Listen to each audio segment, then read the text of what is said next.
Hi everyone, Andy Pickering here. Welcome to the Crypto Wealth Cafe. Happy New Year. How are you? Hey, it is early January and we are back at work, back to business here at the Crypto Wealth Cafe for our first episode of 2022. Of course, the Crypto Wealth Cafe is brought to you by Daxi, powering serious crypto wealth for serious crypto investors. So, as I say, it's the first show of 2022. So I thought today we'd just have a bit of fun. We'll look forward to the year. What is going to happen? Is it a bull market? Is it a bear market? Is it somewhere in between? Man, it's going to be fun to find out. Glad to have you along for the ride. Are you ready? Let's get into it. Do what we always do here at the Crypto Wealth Cafe, which is pour yourself a nice strong cup of good, decent coffee, and let's take a look at the markets and see what we can see. So here we are at Dacxi.com. I'll say a little bit more about Daxi probably at the end of the show, but I suppose one of the key messages from Daxi is, Daxi want you to be able to buy crypto with unstoppable confidence, and they have a fantastic new product called Daxi Learn, which is all about learning how to build your crypto wealth with unstoppable confidence. So I'll say a little bit more about that perhaps at the end of the show.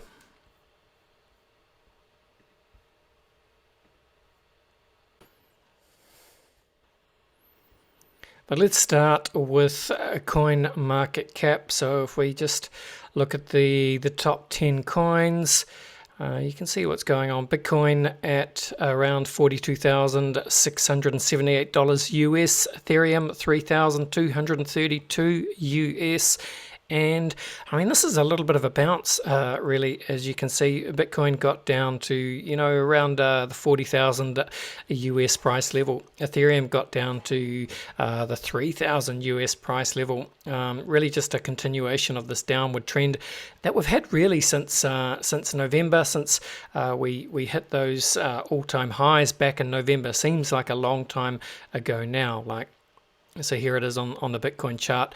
Back in November, it was around about really just the end of the first week of November, November 10 perhaps, when we hit that all-time high of 69 UK, and really been in a downward trend since then. Yeah, so got as low just really under 40,000 if we wicked down a few days ago. Small bounce here today. So I suppose one of the big questions is, obviously the question is where to from here. Does Bitcoin keep tracking down? Do we consolidate and go sideways? Or do we resume the upward trend? Now, I mean, I think it's fair to say I'm probably, I've got to say I'm bullish for this year, but it may take a little time to play out. I think one of my themes for the year is just continued mainstream adoption of all forms of digital assets. So that's everything from Bitcoin and Ethereum right through to what is happening in Web3, NFTs, the metaverse. But it just means as all of these networks grow, more people join them, then that is just adding to the weight of participants in the system, and based on that you expect that price does eventually go up based on this continued adoption cycle.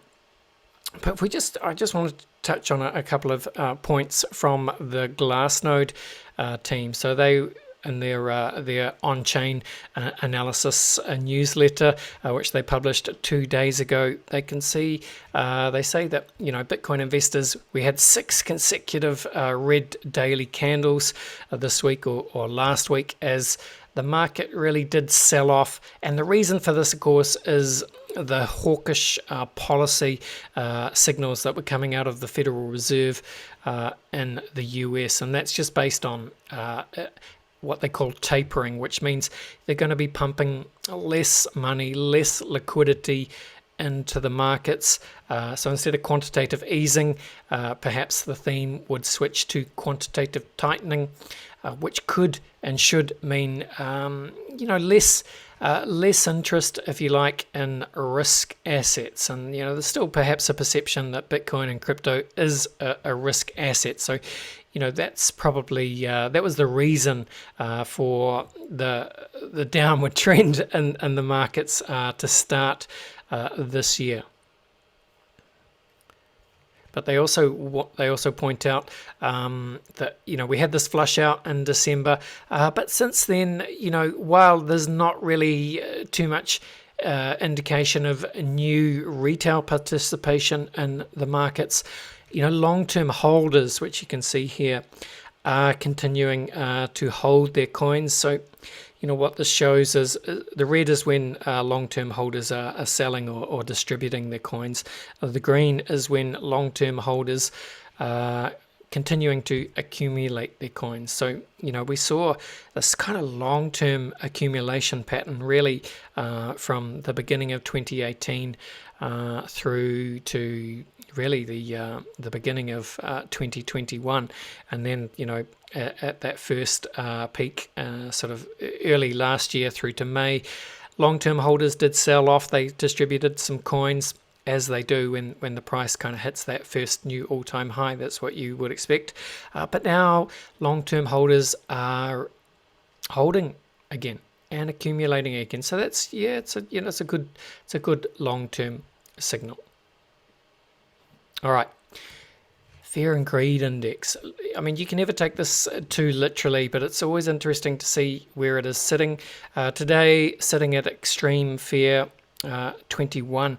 What's interesting is, though, we got as low as 10 a week or so ago, which is, I think as low as it has been since maybe since events like the March 2020 COVID-inspired global markets crash.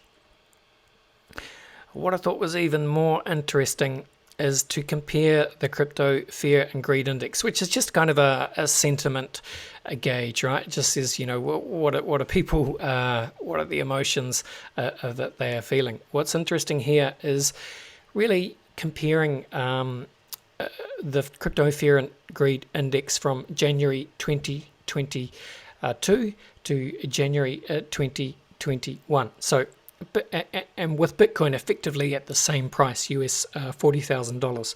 So this is what it looked like in January 11, 2021.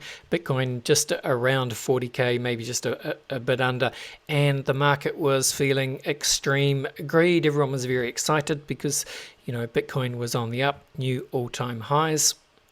What a difference a year makes. A year later, really Bitcoin at the same price, and the market went to 10, extreme fear. So it just shows that market sentiment really can swap around, even though Bitcoin is really just at the same price. But it also shows that the market has kind of given away a lot of the gains from 2021, and we're really back to where we were at the start of last year. Now, a lot of this, of course, is we're for good or bad, we're taking some triggers from what is happening in kind of the macro markets at the moment. So, is the Fed going to stick with low interest rates? Do interest rates go up? Do we reverse from quantitative easing to quantitative tightening? What happens with inflation? So all these are questions that are constantly playing out, and of course they are affecting all markets, but they affect risk markets such as crypto the most. But in the short term, I think it's a key message to always think about. So, this look to what is going to happen later this week. I'm sure you'll see the headlines. I think. The new consumer price index comes out tomorrow. So I think Lynn Alden, very respected analyst, she says that the December CPI comes out tomorrow. It has a decent shot of reaching a 7% increase year over year, which would be, that's quite a staggering increase. So look for those announcements tomorrow. We'll see what effect that has on the markets. But this is all the short-term macro noise that is buffeting the markets at the moment. Now, so just coming back to this, I think this is a good framing, if you like. I said at the start, we're looking forward for 2022. We're just in January, a big year ahead. What happens? Bear market, bull market, somewhere in between.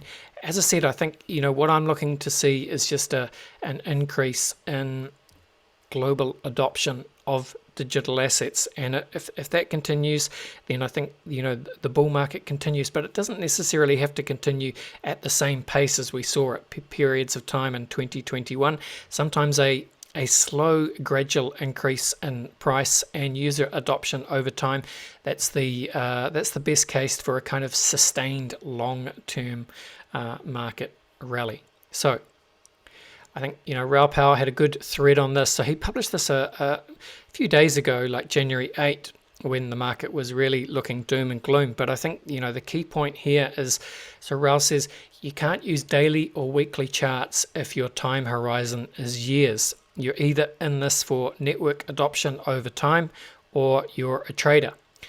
I am not a trader in crypto, says Raoul, and listeners, I'm not a trader either. So he says, I couldn't care less about 50% swings in a volatile asset. What he means is, in the short term, that is just noise.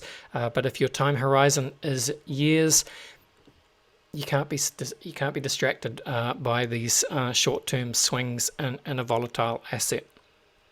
So in the end, says Raoul, the only technicals that matter are on the log chart, the 48-month exponential moving average, which is a trend since 2015, and Metcalfe's law. So here he's just showing that that exponential moving average, which is the green line, and on the log chart, the simple fact is that Bitcoin's price is up and to the right, but it happens over a long period of time. So this is a 10-year chart. This is 2010. This is where we are now, 12 years later, 2022. But, phenomenal growth of Bitcoin in that time period, over a decade. Of course, there have been some intense highs and some intense lows. And man, that's it's not the holder's journey is not an easy journey. But you've got to zoom out over a 10-year time period. It's up and to the right. So I guess the point we're making here is, what does this chart look like in another 10 years' time? And that's the time horizon you should have if you're a serious crypto wealth investor that is in it for the long-term gains. And if you're in it for the short-term gains, then you're a trader. And, well, good luck to you. So Raoul says that Bitcoin is cheap versus Metcalfe's law. So Metcalfe's law is the blue line here, whereas this is the Bitcoin price. So what is Metcalfe's law? Well, I'm glad you asked. So Metcalfe's law states that the value of a telecommunications network is proportional to the square of the number of connected users of the system. So I guess Metcalfe's law, it's another way of talking about adoption cycles. You may have seen an S-curve adoption. It's a little bit similar to that, but it was, I think, first proposed, back in 1993 by Robert Metcalfe in relation to Ethernet. So this is, the kind of the first emergence of communications networks, so early telephone networks, fax machines. Then after that, of course, Ethernet, then internet, and then blockchain, Web 3. But these are all examples of networks, and so an easy way of looking at it is just look at this. The kind of, if you got two telephones, two people can talk to each other, that's great.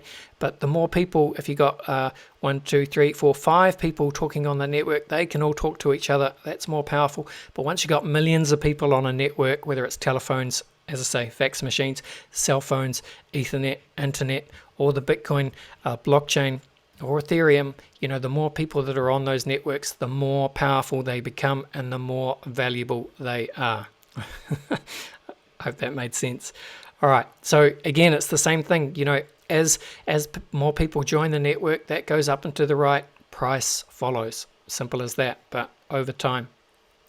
All right, so, and then look, Raul, the comparison that Raul is making, I'm not going to go into it too deeply here, but he compares it to Amazon, because Amazon is a network as well, because there are more people, as people are buying things from Amazon, the Amazon network grows, and then over time, the Amazon stock price went very well, as you probably know, but there was it took a while to get there, two decades, 3 decades even.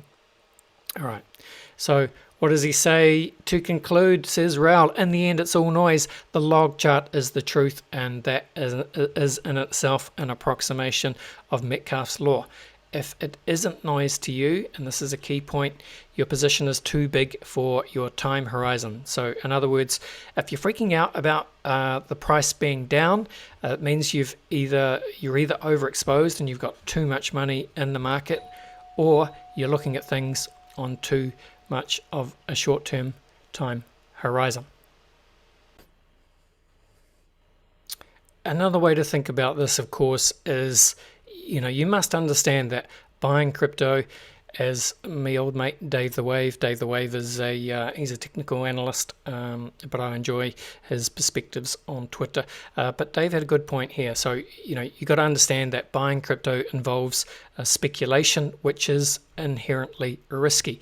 Now, there's no way to remove risk, whether you're buying into some fundamental story about a particular digital asset or relying on some technical analysis of any particular asset.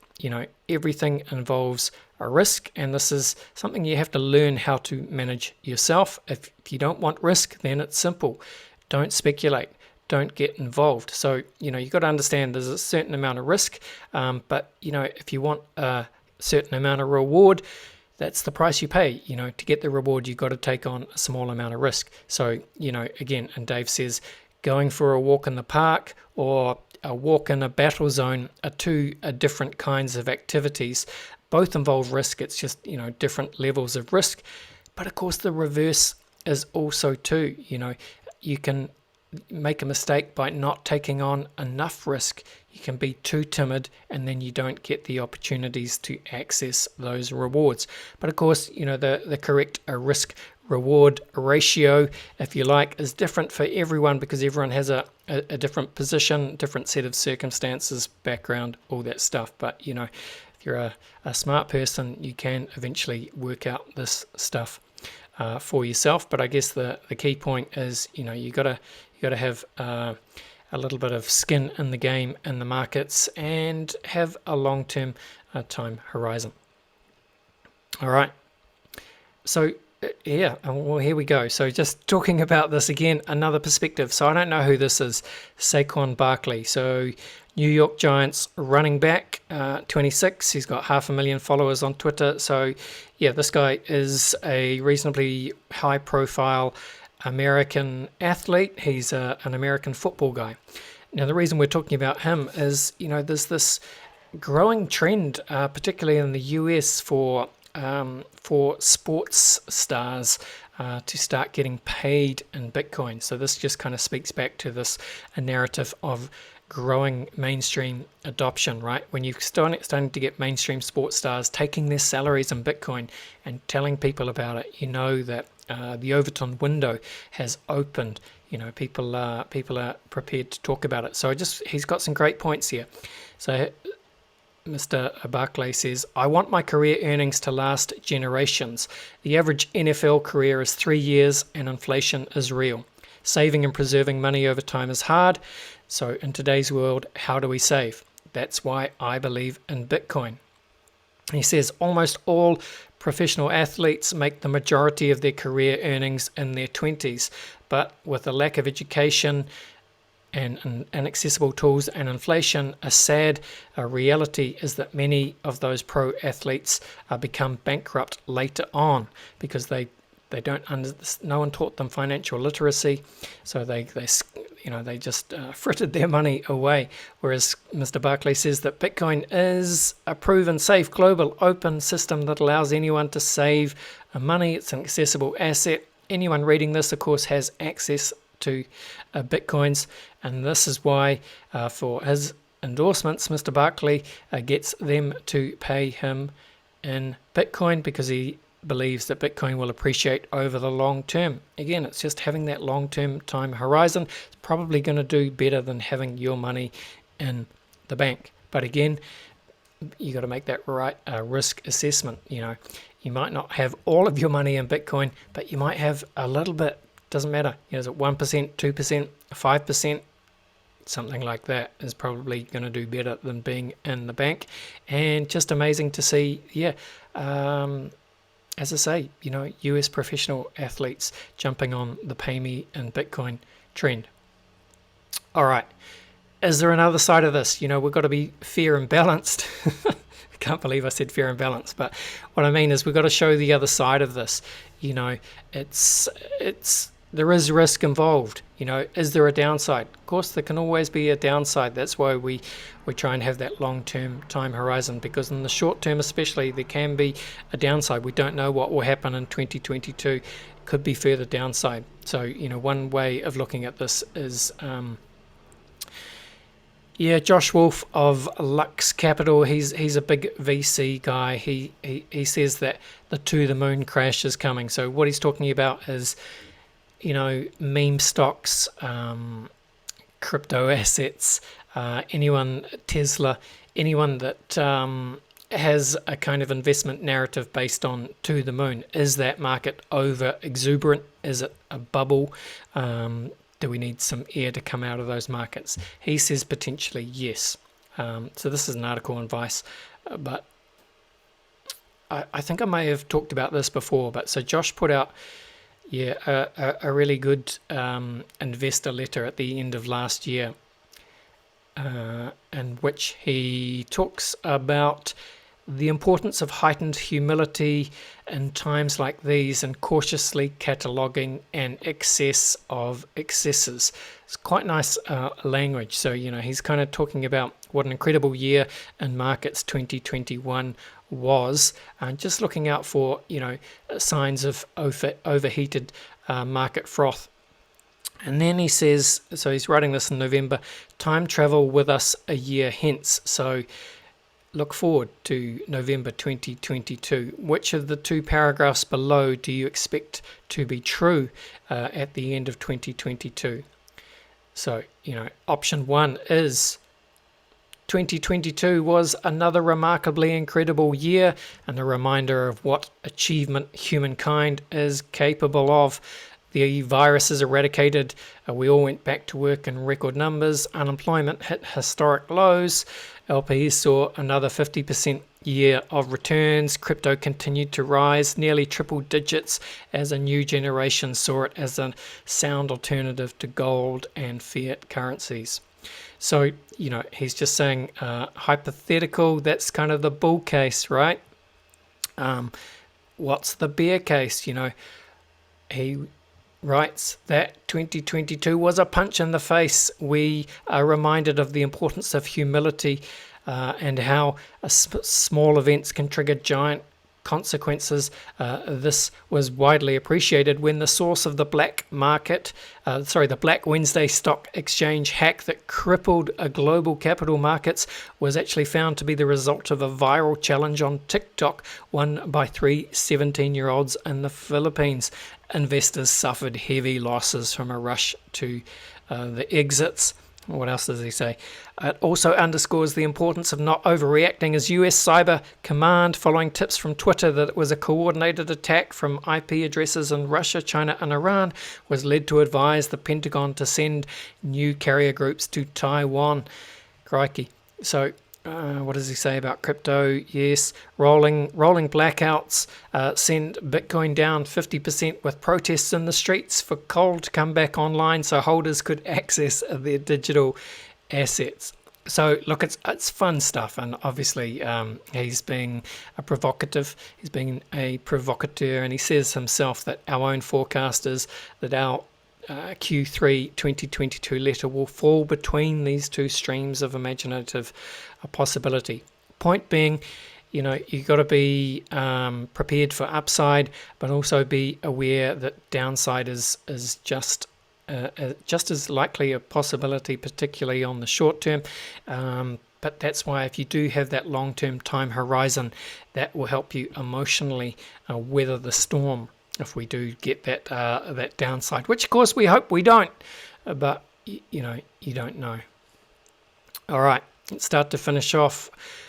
What else is, I thought this was interesting. This guy on Twitter, he released a full trading report on US politicians in 2021, basically saying, in short, many US politicians were able to beat the market. And, you know, as you know, the market had a very good 2021. So to beat the like a good solid S&P 500 ETF, if you like, you've got to be a good trader, or perhaps have inside information and be prepared to act on it, even, you know, because these guys are these are professional politicians in the US. You know, they have a lot on their plate. You wouldn't expect them to have the time to be super successful stock market investors, and yet they are. Look at all these. So this is the performance of the S&P 500 in 2021, and look, these are all the different Republican and Democrat politicians who've beaten it. So you can, this is the kind of a read breakdown of the whole thing. If you're interested, you can search that out. But yeah, just interesting that we have, and three Fed board members, don't have their names, but they resigned because they just got a little bit too footloose and fancy free with their insider trading, and essentially were forced to resign. Of course, this is against the backdrop of the SEC, who wants to protect American retail investors, and so therefore, you know, while it's fine for your average American person to go to the casino and gamble all their money away, a lot of them, unless you're an accredited investor, they can't invest in a lot of startups. They can't access various crypto ETFs, and the SEC won't approve a Bitcoin spot ETF. And yet, all these politicians were able to beat the market when only 3 hedge funds were able to beat the S&P 500 in 2021, yet 35 US politicians were able to during the same time frame. Yeah, don't need to put it any clearer than that.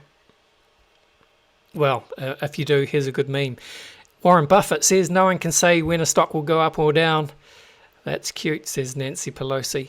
And, you know, Nancy Pelosi is kind of, people like to have a go at her for her insider trading, but you can see she's not even near the top. There are 5 Republicans who've done even better than Miss Pelosi. So, yeah, sobering stuff. All right, let's finish off. Reese Witherspoon. You got to love Reese Witherspoon, Legally Blonde. You know, she's really going hard on NFTs and metaverse. She tweeted this earlier today. In the near future, every person will have a parallel digital identity. Avatars, crypto wallets, digital goods will be the norm. Are you planning for this? So the reason I mention this is it just kind of brings us back to what I was saying at the beginning. You know, if one of the themes for 2022 is mainstream adoption, you would expect to see US sports stars or sports stars around the world deciding that they want to receive part of their salary in Bitcoin, and you would also expect to see famous people, whether they're influencers or Hollywood actors like Reese Witherspoon, going hard into crypto NFTs. That is a sign of mainstream adoption. All right. Just for something different, I saw this and I couldn't resist including this as well, just because I'm a New Zealander, Daxi Crypto Wealth Cafe listeners from around the world. If you can't tell from my accent, it is a New Zealand accent. And did you know, here in New Zealand, we lead the world in ice cream consumption per capita. The United States, you know, who famously an obese population in the United States. Yeah, I don't know, something like 70%. I'm guessing, but 70% of US people are obese or something. But despite that, New Zealand, we smash them with we have just under 30 litres per person of ice cream per year. 30 litres of ice cream, that's a lot. I don't think I have that much ice cream myself, but I guess it's because, you know, New Zealand is famously a dairy nation, so we make some of the best ice cream in the world, and we're not afraid to eat it. All right, I said at the beginning, just talk very quickly about Daxi Learn, and I think next time, perhaps next week here on the Crypto Wealth Cafe, I may even bring in Gisa, who is the global director at Daxi Learn, just to learn more about the exciting products and services that Daxi Learn are putting together to help you build your crypto wealth and become, an unstoppable, confident crypto investor in 2022. That is the mission statement, if you like, of Daxi Learn. If you want to learn more, you can get there just from Daxi.com. Go to what we do and then down to learn. And hey, you can get started with your Daxi Learn journey. There's heaps here. There's videos, there's ebooks, there's a Daxi Learn course, which is quite good fun actually, and yeah, so an ever-growing resource there to help you level up your crypto knowledge in 2022. So, you know, if that's you, you want to increase your confidence, your competence, and level up your crypto knowledge, just go here and get involved with Daxi Learn. And as I say, tune in next week, because I hope to have Gisa from Daxi Learn on the show to learn a little bit more. All right, well, you know, that's really us today for our first episode of the Crypto Wealth Cafe. How did you go? Did you stick around to the end? Have you finished your cup of coffee? It's probably stone cold now, so hopefully you drank it at the start. But yeah, I think we'll leave it there. So from me to you, all the best for a fantastic year here in 2022, and we'll see you real soon. We'll see you next week. Bye for now.